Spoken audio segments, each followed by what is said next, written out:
Nah, cuma saya sampaikan untuk imam, saya pernah belajar tasawuf iman itu hampir 1 tahun lebih. Sebenarnya intensnya itu 8 bulan. Tapi saya tidak hatam, makanya tidak mau jadi imam. Jadi dia utama 20 itu pakutana nasoro anak guru tadi gue sebalik sini.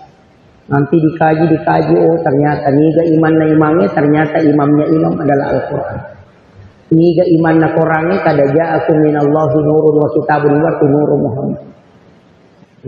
Jadi itu, tapi tidak usah pelajari. Dia matu gak kami lo maju main imam. Rasa.